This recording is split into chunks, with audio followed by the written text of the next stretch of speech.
everyone. Welcome back to another Express Entry Live Q&A. Of course, we chat about other things too, but this is all focused on Express Entry, and I want to acknowledge the sponsor of this live Q&A on the Canadian Immigration Institute, and that is Holthe Immigration Law. So, what is Holthe Immigration Law? If you haven't watched or this is your first time tuning in, that is my law firm, and it's full of some pretty awesome lawyers and folks that are all here to support you in your immigration journey, in addition to all of the completely free content information that we share. Why do we do this? We do this so that you can see for yourself who we are, get to know us. You can't fake this stuff, can you? At the end of the day, when people are posting comments and we're answering on the fly, both myself and the Express Entry Live Q&A on Wednesdays, and Alicia, my dear associate, who is, both of us have been kind of at this for around 20 years. We've been doing it for quite a while, but she's exceptional. So we have our Canada Live Immigration, every Thursday at noon. So, all right. So those who are tuning in, there's been a lot going on. I know in the summers, people start to slow down a little bit, but I want to extend some sincere congratulations to all of you out there who have been getting these ITAs. And it's really, really exciting to see how things are playing out. There's winners for sure. And yes, there are losers. In other words, people that may have otherwise qualified that are no longer able to because of the shift in category-based draws, but it's definitely making things interesting, isn't it? So if we slide back here, and I'm just going to remove that, make sure as always that you type into the comment section where you're tuning in from. And I love seeing the different platforms. We're broadcasting live on YouTube, LinkedIn, Twitter to some extent, although I don't know if you can actually post a comment on Twitter live that I can see, and Facebook. So we've got all of those platforms and avenues. And so I love to see where everybody's connecting in from. And it is the summer. So usually things slow down a little bit in the summer. That is unless Canada goes crazy and opens up the Canada H-1B open work permit holder program. And the course that I've launched for this one has been exceptional. I have a phenomenal group, a very, very large group of folks, and it is awesome. I absolutely love it because, I learned from you guys. Now, I'm not a U.S. immigration attorney. So the beauty of having this and having our masterclass and the community group, all of this, the reason it is so awesome is because you guys teach me on H-1B status in the U.S., all of the pain points, all of the problems people are having, with older applicants and dependent children aging out. When you have individuals that are looking for 20 to 25 years to get permanent residence in the U.S., well, my goodness, Canada opening its doors. And I know I've talked a lot about this through their Canada Tech Talent Strategy, but one of the pillars of this strategy is this H-1B specialty occupation visa holder open work permit. And it's a streamlined work permit, but the government has not released any details on how this is going to play out. We know that on July 16th, Sunday, at some point, they're going to open up the portal for people to start submitting applications. And they say that it will remain in effect for 1 year or until IRCC receives 10,000 applications. Well, if anyone's paying attention to what we're doing, and the previous videos and things that I've generated on the YouTube channel, this is very similar to what I saw with the permanent resident program 2 years ago in 2021 called the TR to PR pathway, which ultimately resulted in over 48,000 people submitting an application through the international grad category in half a day. And so it just depends in this situation, which portal they use. I've talked a lot about this in our masterclass and in the course. And I've also talked about this online. So in the last video that I did on my YouTube channel, I also talked about where I think which portal they're going to use and why I personally feel that it's going to fill up really, really quick. And I threw in a little nugget based on my past time when I was the national chair of the Canadian Bar Association's immigration section. It seems like it's just a memory, like this distant memory. When they launched it, I asked the question why they waited so long, and realistically, they were just concerned that use smart techies out there. Someone will get, will integrate some external software that'll give someone an unfair advantage. So they're not releasing anything. So I've got my suspicions where I think it's going to be. But ultimately, which I think, and I've got no problem sharing, if you want to look and there's still time for you to connect in, I personally think it's the IRCC portal and not the GC key one. And what is the difference between the two? It's the IRCC secure account or the MyCIC account, the GC key that everybody talks about. That's where normal work permits are submitted. But I don't think, like, I've got a lesson that I'm doing specifically on this topic in the course where I walk you through the whole process of how it works with the GC key, but I really don't think it's going to be here, guys. I think it's more likely it's going to be in the IRCC portal. And if it is, then there's going to be some difficult questions because it takes a long time to fill this bloody thing in. So a person who has a dependent, a spouse and dependent children, it's going to take them a lot longer to complete the application. So do you not include them? Well, for the people that have subscribed to the course, I know that these folks are going to be ready because we've covered everything. We've covered so much territory already. At this stage, there is, like, we've only scratched the surface. There's maybe 10% of really what I want to cover I've been able to at this stage because the government hasn't released instructions. So things are going to be really frenzied and crazy and block off Saturday and Sunday if you're an H-1B visa holder to get this done because they may not release specific instructions until the Saturday. So that's that's kind of how things are playing out, and we need to be ready. We need to be ready to adapt. And so in the course, all of the videos that I've done, they're all recorded. So anyone who wants to still join has the ability to do that and will not miss a beat, will not miss a single thing. The lessons are I'm going to drop a bunch of new lessons on how to fill out the forms and things. If indeed they choose to go through the GC key, then the PDF forms that you see people talking about, 1295 and 5707, and these forms that are typically associated with work permit applications from outside of Canada. Yes, it's good to be familiar with them, have them prepared, your spouse, if applicable, and be ready to go. But I've covered 10% of what I want to cover. So there's absolutely no problems whatsoever jumping in now because the master classes are every single evening, 7 to 9. And then come Friday and Saturday, they're going a little bit later, 9 to 11, just because I have other commitments for on those days. And, we have our annual Stampede Barbecue tomorrow in Calgary with the Canadian Bar Association. And if you're not familiar with the Calgary Stampede, it is one of the coolest things and events out there. And if I flip over here and just show you, it's July 7th to July 16th, right during the middle of this H-1B stuff. And the Stampede itself is just a really, really fun event. It's all Western themed, and the Stampede is a rodeo. So you've got bronc riders and there's these evening shows, and it's just so cool. And chuck wagon races where they have horses and wagons and they race around a track. Anyway, so all that's going on. And so tomorrow we get together with the immigration officers and do a barbecue. And but with everything that's going on right now, and I've got a client that I'm helping with the H-1B, I said to Alicia, one of my associates, I said, look, you know what, I can't make it. And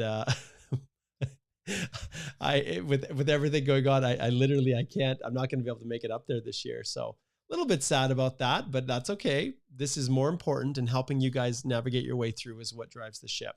Okay. So yes, take some time.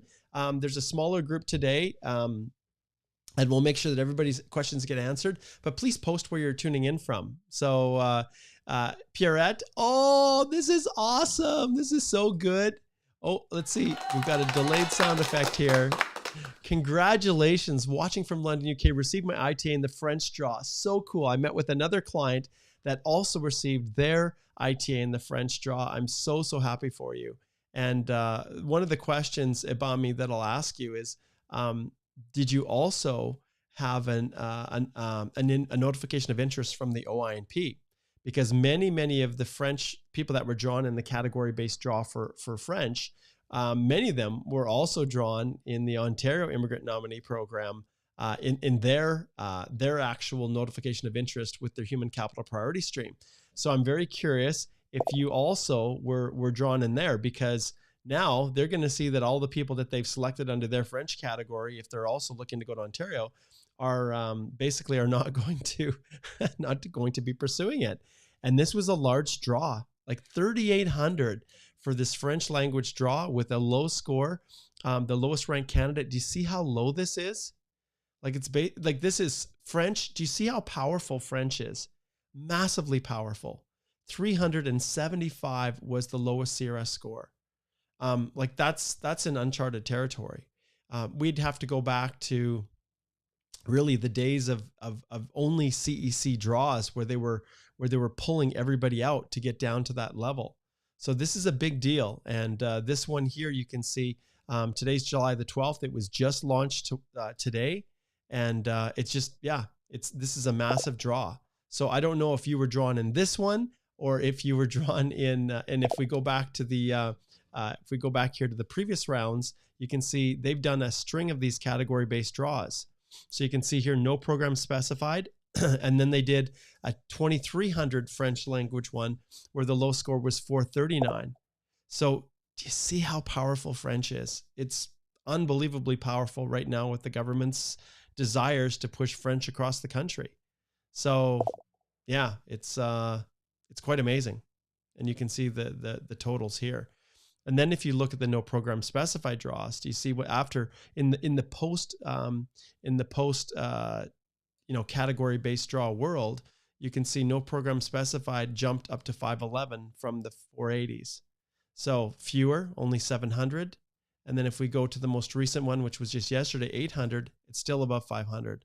And what does it take to hit 500? Well, I think most people are well aware of the criteria for express entry.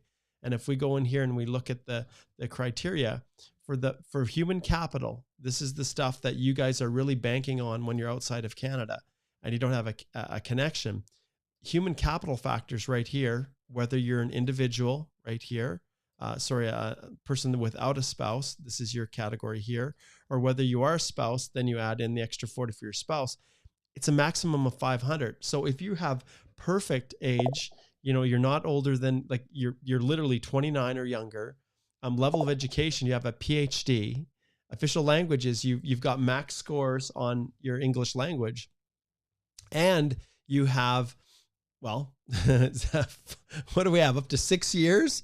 Let's see how many years for Canadian, what's the max for work history? I've never had a client who's had it. Here, so 5 years. 5 years of Canadian work experience. Well, you guys don't even have that. So you can't even get the maximum 500 if you don't have a connection to Canada.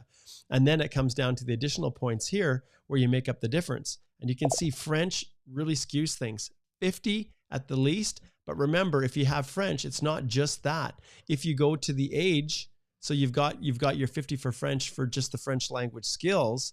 But if you go down to language ability here, there is extra points for a second official language. So there's still another 22 or 24 points if you speak French fluently that's available for you. So it's almost you can see almost a 74 point swing if you're an individual with French language ability. So it's super, super powerful, and it's really transforming the express entry process. Okay, let's do a few more shout outs. Okay, Marco calls me Mike, so I would be Mark and not Mike. Could I travel to Canada? Could I travel from Canada to Colombia with 4 months until my study visa and my wife's work visa expire? We would apply to postgrad when we return. Thanks, Marco. I'll never give anyone specific legal advice like that without them booking a consult and me understanding the whole situation. Now, generally speaking, if you had valid visas and they are valid for 4 months, your study visa is valid. Your wife's work visa is okay, until my study visa and my wife's work visa expire with Columbia months until my study. Okay, 4 months until they expire. We would apply to postgrad when we return. Thanks. I strongly, like, I'm not going to tell you to travel. When it comes to the postgrad work permit, you have a limited period of time to submit the application.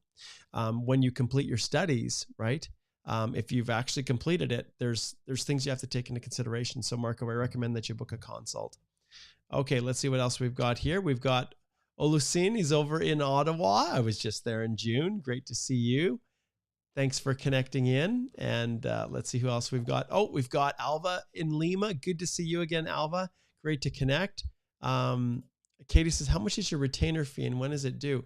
Well, it just depends, you guys. Like I indicated before, our this live Q&A today is actually sponsored by the Holthe Immigration Law, my law firm. And all you have to do is go over to our site, and we try to be as transparent as possible. So you can see our fees are right here. So you can click on and you can see what our legal fees are for each of the services that we offer. And, we try to, like I said, we try to be as transparent as possible depending upon, the program that people are looking to apply under. And when it comes to consultations, our fees are set for here. But one thing I want to reassure people is that this is not a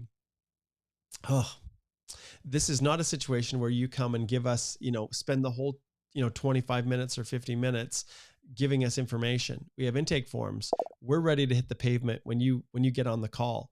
It's just solid direction and advice. And, the reality is we take great pride in our Google rating. And so I encourage you to go check it out and see if it's something that might be beneficial for you. We like to think that we can help everyone and at least give them advice and direction that they can rely on. And sometimes the advice I give you guys is that you don't qualify and there are not options, and don't waste your money or your time pursuing Canada because the likelihood is very low. That's really, really important to me.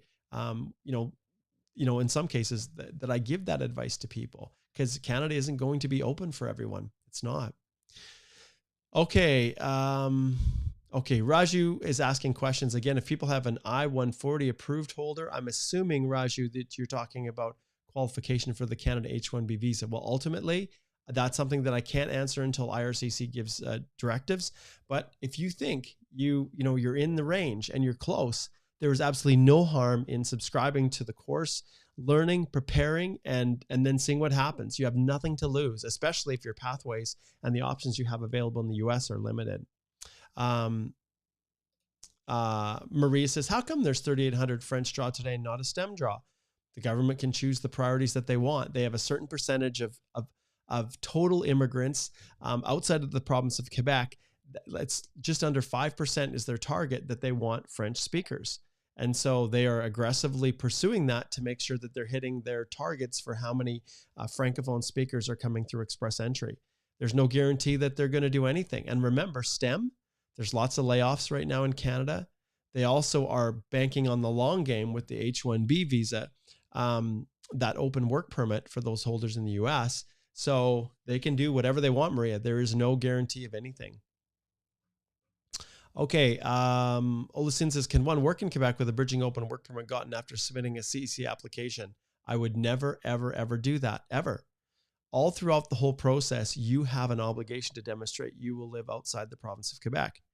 And if you're working in Quebec, then you're undermining that whole statement. And, and IRCC has every right to refuse your application if you're working and you're in Quebec, because the pillar of the economic programs is that you demonstrate an intention to reside outside the province of Quebec. Okay. Okay, Jonathan Gray says, hey, Mark, tuning in from St. Lucia, a warm Caribbean island. It sure is. It seems like 480 plus people have a shot, whereas if you are STEM healthcare, you can still have a shot if you're less than 480. Yes, that's the case. It just comes down to how often they're going to do the draws, the category-based draws. The more frequently, like we've seen with the Francophones, it literally dropped it way down below 400, which is crazy. But that's what happens when you do targeted draws and you do large invitations. Okay. Tanu. Okay. LMIA GTS work permit extension refused due to missing doc. I have applied for restoration with the required documents, received ITA before status expired. Can I submit an EE application or wait for status to be restored? Tanu, book a consult. So these questions I cannot answer unless I have the full picture for you. And it's just so critical. Yep. Marco says, big French jaw now. You bet. Thanks for pointing that out. Okay. Haha. Pierrette says, hey, Mark, watching from London, UK, received my ITA in the French draw. Now to follow your API instructions from the course. You bet. I'm so excited for you. So excited. And, some people are probably wondering, okay, what is that one? Well, yes, we have right now the Canada H-1B, which is a frenzy. And there is now of any time is the time to join that course. But we also have the Express Entry course, and we haven't updated this yet, but this is going to be, the masterclass is going to happen at the end of July. And that reminds me, I need to send a little message to Igor here to update the timing of the Express Entry course. I'll just send a little message to Igor live here.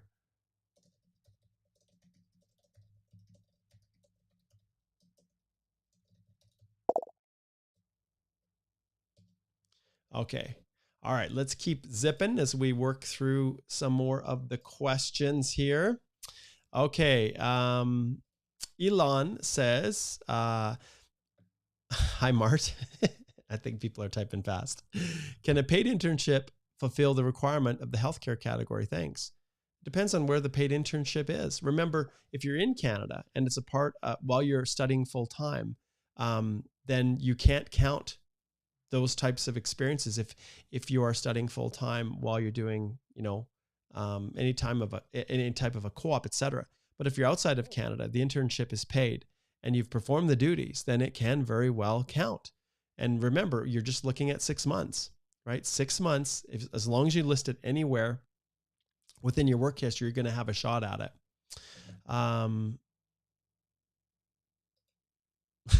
Jonathan, are French straws being done to discourage Indian immigrants? There is an oversupply of Indian immigrants to Canada. It's a fact at this point. Well, yeah, it is. Like a vast majority, like a large portion are Indian. But if that was the case, then that would presuppose that everybody else speaks French except India. And, that's not the case. Everybody that doesn't speak French is hurting. Everybody is. Okay. All right. So yes, let's see here. And we talked about this. What do you think about the STEM category draw? Well, the reality is, Dushyant, with layoffs and the government is monitoring to see, like in the tech, there's layoffs, but science, technology, engineering, and math. So all of those are on the list. And those of you who are wondering, okay, which occupations fit? All you need to do is go to our firm website here. I'm going to pull it up, and I try to announce this as much as possible. Know, guys, that we have within our resources, we've got our blog, we've got the Canadian Immigration Podcast. You can join our immigration community, the DIY courses, the newsletter, YouTube channel. Like there's so much here that's available. But if you go to the blog here, you'll see that Alicia has done an excellent video way back in May, an excellent blog post on this topic. And if you scroll down here and we look at the different occupations, so healthcare, Alicia has listed all of them here. So if you're on this list, then if you have at least 6 months of work experience in these areas within the past 3 years, you have the ability to get on the list. And you can see STEM, everything from architects to data scientists to information system specialists, all the way down to web developers, right? And so, and then trade occupations and transport occupations and agriculture. So all of these are on the list, and you can go check those out and see if you're on there. And then you too may have an opportunity to be drawn under one of Canada's category-based draws. All right, so let's see what's next. Oh, we've got Godson from Ghana over watching on LinkedIn. Fantastic, great to have you here. Will we get another STEM draw? Of course you will, Maria. It just will take time. And then we've got Amir from Iran. Great to have you, Amir. Thanks for connecting in on LinkedIn. Yeah, Henry, that's a valid point. They should just let us know that they won't invite some certain set of people because we are investing money. Well, if you look at it, Henry, you can see trends. And this is one of the things that I do when I have consultations with people. We talk about the realities and what the realistic chances of getting an invitation to apply. And if, when people book consults with myself, Alicia, and Igor, we go through all of this in detail, and we talk about, what options are realistic and which ones aren't. And it's not like, it doesn't take IRCC to explicitly, describe who can't qualify. you can figure it out pretty clearly whether or not you actually have a shot. So every time they do another round of invitations, we have a better idea of whether or not someone has a chance of qualifying. Okay, Pierrette says, wasn't the provincial nomination CRS 474? Okay, yeah, PNPs. PNPs are always, I'm trying to figure out what this meant, wasn't the provincial nomination. Like with provincial nominations, the cutoffs are usually all over 600, right? Because you're getting the 600 points. So, not quite sure about that one there. Yes, Alva, thank you for listening to the podcast. By the way, disturbing podcast yesterday, but informative. It took me back when I applied for a study permit. The app was processed in Warsaw. Bad memories for sure. The ATIP was vague. However, I appreciate the info. That's great, Alva. Thank you for, this is actually a really good thing to share here. So if you go in here and you go to Immigration Podcast, if you guys are commuting, you've got to subscribe to this on Spotify and iTunes, because I've got a ton. I've got another one that's going to be on what to do if your visa is refused that we're going to be launching right away. But this Seeking Procedural Fairness, that's a kind title. It really should be, jerk program managers in Warsaw refuse to work in fairness with people applying through the self-employed program. That's really what it should be. But this is a great podcast episode. And, I highly, highly recommend that you take a look and you consider this, because it's, subscribe and you can, just follow the podcasts that we're doing, which are exceptional. I love this one with Brady, the Real Northern Immigration in Claresholm, opportunities, challenges, practical tips. And then Alicia and I have a business immigration series that we're doing as well that will really teach you everything to know about the labor market impact assessment process. And so, we've got a ton of these episodes being launched, and I want to give a special thanks to, I'll just pull them up here, to Journey. Let's see if we can pull them up here. There it is. So this is Journey Business Plans. And anyone who's looking to come, or companies that are looking to send people that need to provide a business plan to immigration, this is the company that I recommend. They're great. There's assistance for immigration applicants, for consultants and lawyers, starting up new entities in Canada, and then even M&A firms, mergers and acquisition firms that are looking at acquiring businesses and companies in Canada. They've got assistance to help support and create business plans for all of these, these cohorts of people, I guess. So thanks, Journey. I appreciate you sponsoring the podcast. All right. Okay. Let's see what else we have here. Okay. Dushant says, greetings from India. If I correctly recollect your and Alicia's live, she mentioned around 30 to 38% of category-based draws will be for STEM, which was highest weightage amongst all categories. Yes. And so understand, you guys, that this is a long-term game. So they could do a big, massive STEM for 5,000. They could do that. And I encourage you to go and watch that video that Alicia and I did. We attended a technical briefing from IRCC directed to employers, and they had indicated the percentages of category-based draws that would be allocated amongst the various categories. Yes. And for sure, STEM is the highest. So just because they haven't done it now doesn't mean that they're not going to do it. And like I said, this is a range. This is this is their target. But if something happens in the industry, i.e. layoffs, for example, in tech, then they're not bound to do that. These are just kind of guidelines that they're trying to follow. Okay. So that is, let's just see here. Let's go back. Oh, do you know what? Actually, I want to promote something that I'm getting. This is kind of random, you guys. It is random, but I want to give it a shout out. So in the theaters, in some locations, you may very well be, you might be aware of this, especially if you're in the US. Okay. And this, let's see if I can find the actual clip. I'm going to share it with you guys here. My family's been mentioning it. The Sound of Freedom. This right here, I highly, highly recommend that you check this out. This is a great, it's a great new movie. It's in theaters here. Obviously, the Movie Mill here in Lethbridge is playing it. But I strongly encourage you to go check this out if it's playing in a theater near you. Just a great video, great production, not Hollywood. So, but it just goes to show that they don't drive the ship, and people that are independents can, in this case, it's Angel Studios, the same people that, that support and promote the Chosen and things like that. So strongly encourage you to check that out. That was random, but hey, I can take this wherever I want to go, can I? All right. Okay. Amara says, what explain not receiving an ITA despite having the CRS above the cutoff? Okay, Amara, which draw? It can take up to a day to get your ITA. So if you're above, the only situations where you wouldn't receive it, if it was above, is if the draw itself, you may have had, Okay, you will see here,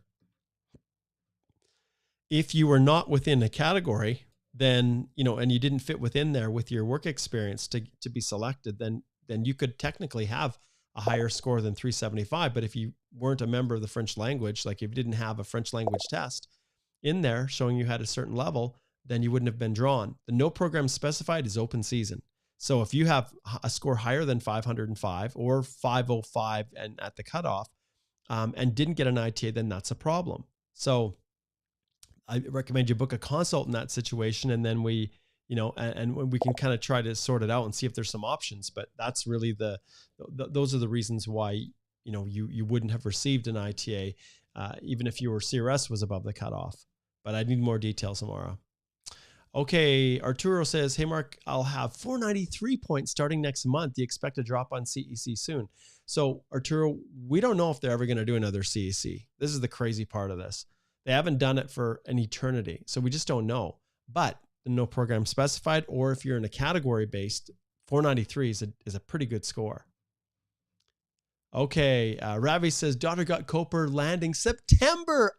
Ravi, that is so wonderful. Thank you for your live sessions and the queries you answered. Grateful for guidance. I got to give you one of these ones right here. Congratulations, Ravi. That is fantastic. I'm so happy for you. Okay, here's a good question. Zephyr says, what documents are required at landing for permanent residence? Is a recent foreign bank statement acceptable as proof of funds, or does it have to be in the same complex format as the EAPR requirements? A simple bank statement is just fine. And I would wager probably less than 5% of those border officers, the border service officers, will actually ask you to prove funds when you do your landing. But yeah, a simple bank statement is just fine. And you are very, very welcome, my friend. Okay. Nicola. Hello, Mark. I'm a proud alumni of your DIY Express Entry course. My family and I are grateful to you always. Thanks again for your help during our journey to PR. I absolutely love that. That is so fantastic. Let's give another round of applause. I'm so happy for you, Nicola. That is why I do what I do. And the reason that I love the Express Entry course and even this Canada H-1B holder course, like we're closing in on 100 people already that are in the H-1B holder course. And the beauty of this is, personally, I can only help one of these people and actually represent them as their lawyer when they're filing their application. And I have a family who's a little bit bigger, who would probably struggle to get this done on their own. And so I take challenging cases. But I only took one. I could have taken probably 100 of them. But the reality is I don't, because I know I can only give the best shot possible to one family, because it could fill up by that time. But when I do these workshops, I can teach and train. And you think about this, like as far as time, how many hours, we started this, we did 2 master classes last week. So there's 4 hours. Each of them are 2 hours long. Then every single day leading up from Monday to Saturday evening, I will do another 2-hour master class. So there's like Monday, 5, 6, that's another, 12 hours. So there's, all for the price. All of them are recorded. All of them are available. And on top of that, as soon as we get a more clear picture, all of the lessons are going to drop, the individual lessons.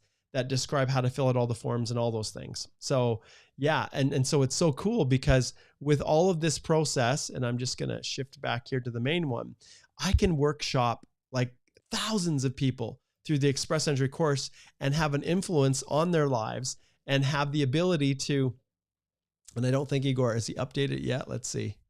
Sometimes he's pretty fast when I send that. Not yet. Okay. Yes, I can just teach and help and educate just hundreds and hundreds of people through this process. And my goal is to have at least, realistically, I would love to have at least 1% of all people who go through Express Entry in Canada that take the course and go through, especially when the fact there's probably more DIYers than there are represented individuals. And so it's the best of both worlds. People have the ability to do it on their own, but yet like Nicola here and her family, but at the same time, get the full benefit of an immigration lawyer.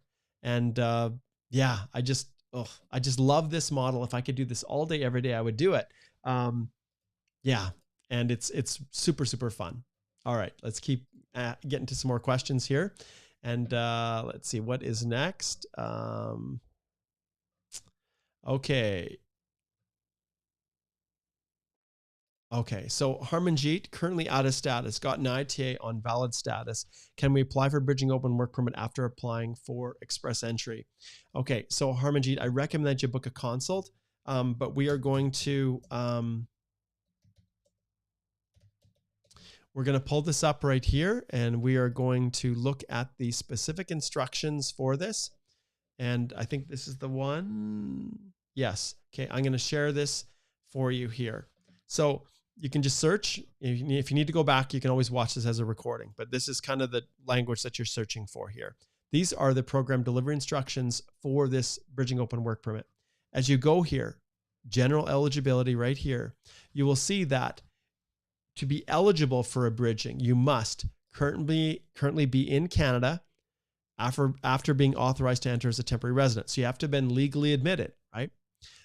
Meet one of the following criteria at the time of submission of your bridging open work permit. This is one. And here's where it comes in. You have a valid temporary resident status and authorized to work as a holder of a valid work permit. So you've got a work permit. You've submitted already, or you've maintained status and authorized to work under R186U as a result of submitting an application for a new work permit, or, and this may be your situation, eligible to restore, which is basically 90 days. So you can't be out of status for more than 90 days to benefit from the bridge. And those are just some general provisions, but I strongly encourage you, Harmanjeet, to book a consult to determine what you actually can do. And we can look at your situation and talk about it in more detail. Okay, Casra says, "Hi Mark, we know that implied status gets terminated once you exit Canada. What about getting a travel visa after receiving a bridging open work permit? Can I still work once I return to Canada?" Maybe, okay? And this is one of the things, Casra. So if you have a valid work permit, it doesn't matter what it is, an open work permit, bridging open work permit. If you have and you apply, you can absolutely apply for a travel visa. And as long as nothing crazy happens when you leave, with that visa, if it's approved, you can leave and re-enter to return to work. But bridging open work permits are linked to permanent residence, and and they're traditionally economic based, but there are some work permits that are available once you reach first stage of approval in other permanent resident processes. But Castor, I never will give specific legal advice here on this channel where I say, yes, you can travel and you'll be fine. But the general principles, right, are that if you have a valid travel visa, you have a valid work permit, and when you're going to travel and you're coming back, especially when you're coming back to a job, those things reassure any border officer that you're fine to come back. And remember, border officers have the power to decide whatever they want to do. They can deny entry if you got a DUI or there were some other issues when you were away from Canada that would affect your admissibility. So that's why we always encourage people to book consults so we can sort those things out. Okay, Luvette says, "Hey Mark, baby's passport not issued. ITA almost expiring. What are my options?" Book a consult, Luvette. That's what I recommend. There may be a possibility of submitting your EAPR and providing a letter of explanation about the baby's passport, and providing a detailed evidence of the submission, the receipt, confirmation that you filed and submitted the passport request. So it may be possible, that you can convince an officer, because at the end of the day, are you ever able to get another ITA? That's the question I ask. Or were you drawn in a round of invitations where you're just not, you have to make this work? And if this is your only option, sometimes it is for people, Live, then you may wish to consider that option of submitting a letter of explanation. But I strongly encourage you to book a consult, and we can kind of strategize this and look at it more in depth, because these ITAs are so precious, aren't they? Especially with the rounds of invitations for no program specified going up. But even with the category-based draws, there's no guarantee. And so getting that ITA, you can't afford, to take a chance, right? You can't. It's just, it's so volatile. It's really the reason why I've completely transformed my practice.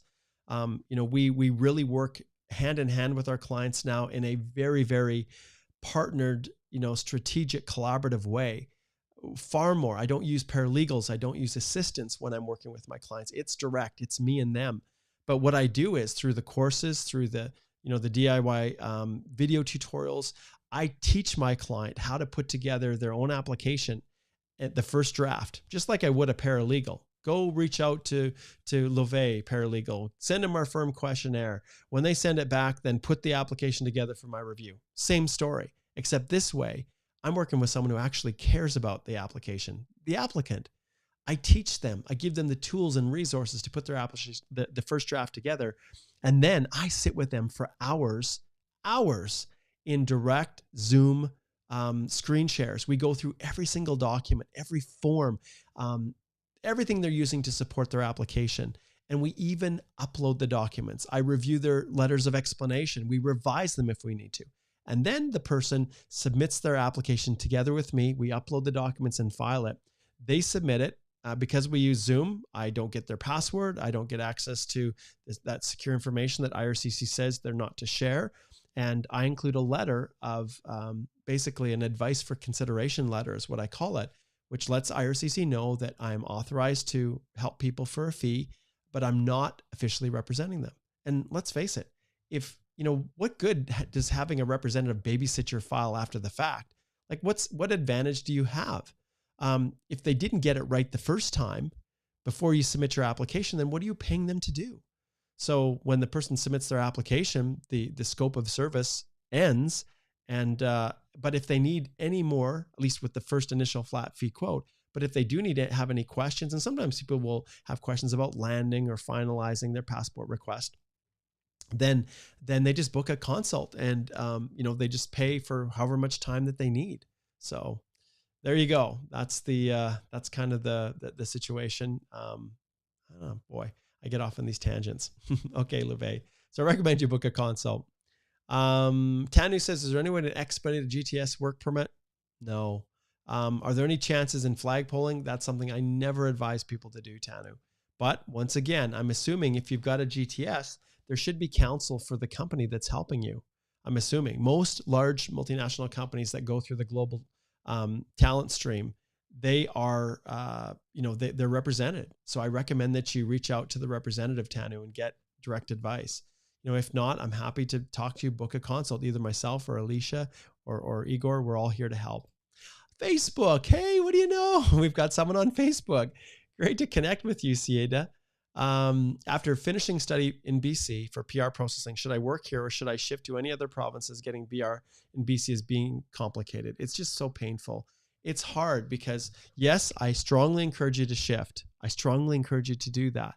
You need to do your homework. You need to figure out if working on a postgrad work permit from another province will give you pathways. Postgrad work permit where you studied in BC. If you go to another province, will there be reasonable, legitimate pathways for you? And if I look at Atlantic Canada, that's one of the best places because of the multiple opportunities that you have for, getting a job with an employer and then having that employer support you. Okay, Rockstar. Hey, I love that. Tuning in from Ottawa. Any chance for CRS 462 with STEM? There is a possibility if they continue on their pattern and do larger stem draws, then that's what's going to drive the CRS score down. Yes, we're still waiting for transport draws, so we'll see. It's going to be a small portion. I could see it being, more akin to 700 or 800, really, but it's definitely coming up. We're still waiting on that. Yes, as you mentioned it yesterday, it looks like some Canadian immigration offices across the globe are not welcoming applicants, newcomers. On the other hand, the minister says choose Canada, confusing. Alva, the reality is the people processing the visa applications, they are not there to facilitate. The minister, cabinet, the Liberal government of Canada, they are very pro-immigration, but their officers on the ground, they're gatekeepers. And they are not your friends, and they do not help you. And yes, Alva, I really strongly encourage people to go over to our website and to subscribe to the podcast that I just did with Pentea Jafari, because it's one that you definitely want to listen to. Rohit, great to see you. Can we expect a stem draw this week? I don't know. When we ask these questions to IRCC, there is no pattern. They make the decisions, they roll them out just like they did before. Could there be a stem draw? It's possible, but we'll just have to see. Okay, Vandit, this is a great question. Will Canada H-1B work permit holder to keep both statuses H-1B US and H-1B Canada work permit at the same time? Well, Canada doesn't really care. So it's really a question on your H-1B side. When you get your approval letter for your work permit, if you're from India, they'll request your passport and have a visa put in it, probably, unless you already have a visa to Canada.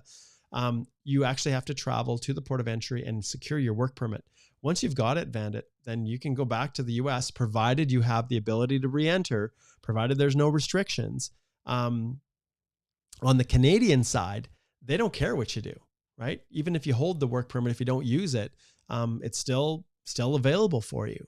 And it'll be a 3-year work permit. So technically you can. Now, some people who are desperately looking for a pathway to Canada are going to be a little frustrated if people burn up the 10,000 with provisional, hey, what if maybe I might come to Canada?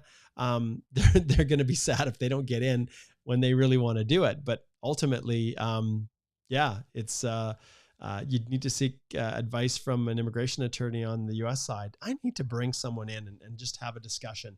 Okay, that's on my list. I'm going to do that to talk about the ramifications. Okay.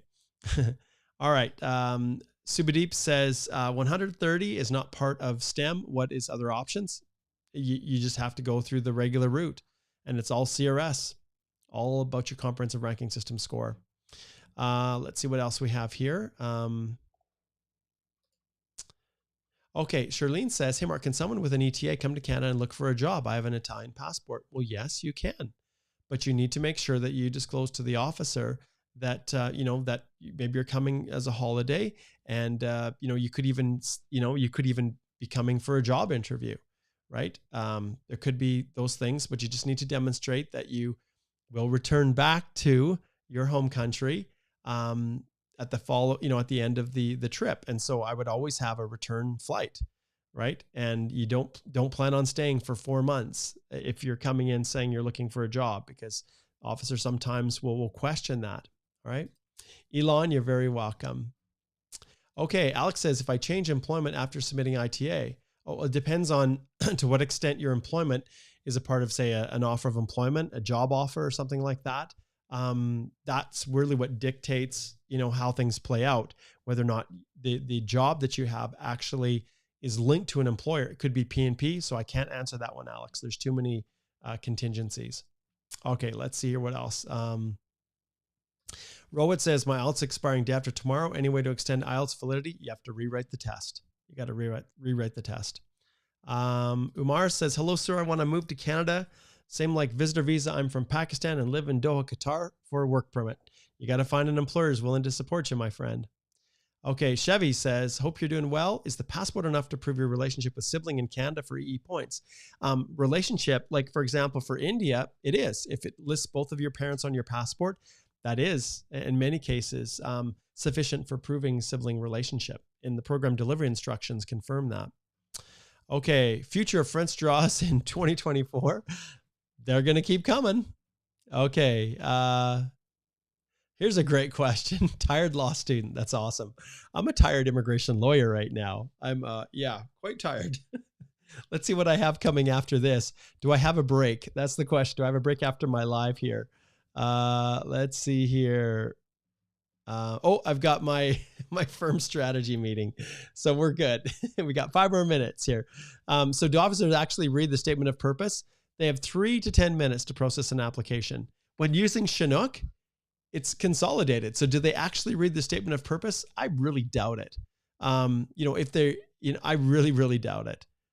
Especially with the results that we're getting back. So, and this is why leave applications for judicial review are so important. If you get a stupid decision and it gets rejected, then absolutely you don't want to roll over and just accept it. You want to fight it. So, yes. Taj, good to see you from Abuja, Nigeria. Welcome. Manel, it's good to see you here as well. Hello to you. Let's see what else we have here. Shazna, I'm Mark, just need help with logging in to the IRCC portal. Okay, I'm not sure exactly what you mean by help. Okay, here's what, if you want, some people probably what they're saying is, wait a minute, I can't log in. Let's share. I'll show you guys. I'm all about sharing everything.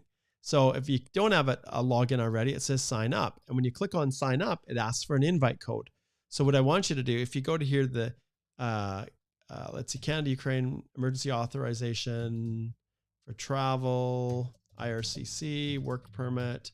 Let's see what comes up here. See if we can find it.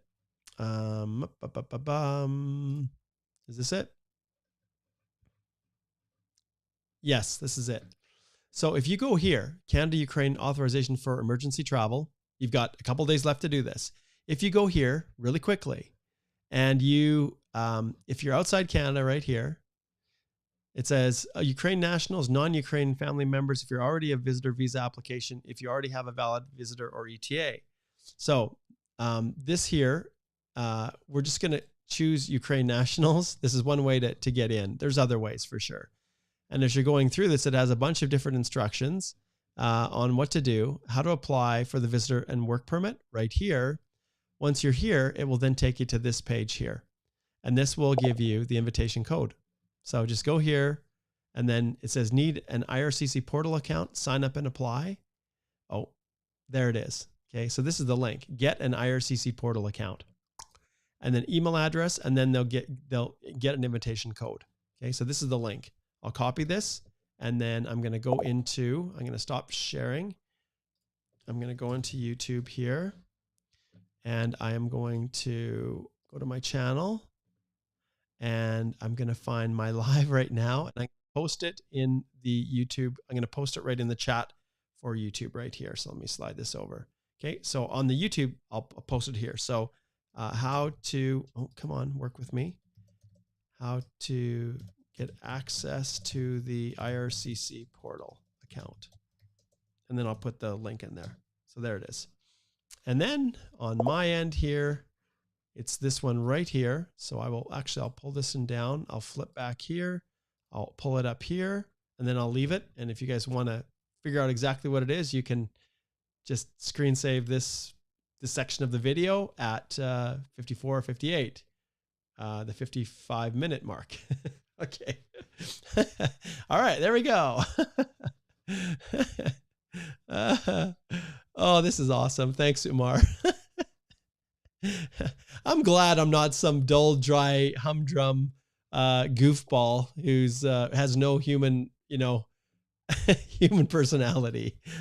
Shamim says from Bangladesh, really very effective session. Thanks so much. Thanks, Kasra. Thanks all you guys for being here and asking questions. The better your questions, the better, the better the answers are going to be. All right. Okay. So, let's see. What do we got here? Manel, we'll finish off with Manel here. Manel says, hello, Mark. We received an invite under the express entry free draw, French draw last week, and we're looking for some help to ensure our employment letter are in line with the knock codes. Do you and your provide? Yeah, absolutely. This is probably one of the things I do most. So just book a consult, slide over to our firm right here. And in the top, let's go back to the main screen. In the top here, I'm in the wrong page. This is the one. when you get to our firm, and there's links in the description below, book a consult. Just click on speak to a lawyer or follow the link. It will take you right here, and then schedule a consult. And let's take a look at your letter, and I'm happy to help you. No problem at all. All right. Sorry. We're going to wrap this one up today. And yeah, there's still time, you guys. In fact, now is as good a time as any to slide over and subscribe to either the Canada H-1B work permit, if you're an H-1B holder, or the Express Entry course. And let me just see if I can refresh it. No, it hasn't been updated yet. The Express Entry Masterclass, you can subscribe right now, and I strongly encourage you to do it so that you can start working through all of the lessons. There is over 10 hours of on-demand video content in addition to the 4 hours of masterclass, 1 hour every evening. And it will be, let's iron out the exact date. It will be the 24th through the 27th of July. So this will be the 24th through the 27th of July. We just haven't updated this, but you can click on here to enroll in the course now. It's only $347 US. You won't have any tax if you're in the US. If you're in Canada, then the tax will show up based on your province. But this is, this is in US funds. But that is the, that's the cost. And, I'd really love for you to join me. We've got a great group of people piling in right now. And the beauty of this, excuse me, is that when you subscribe, you have access to all of the future masterclasses to come and join. So if for whatever reason you're not quite ready to do the one in July, the end of July, then wait for the next one. All right. And I'd love to see you there. All right, guys, I'm going to wrap it up. Thanks so much. We'll turn on a little see you later music. Let's see what we've got here. That's nice. I like that. It's kind of funky. All right, guys, good luck with everything, and we'll see you around. Remember, tomorrow at noon, Alicia and I will be right back here, okay? Noon Mountain Time, 2 p.m. Eastern, 11 a.m. Pacific. See you later, guys.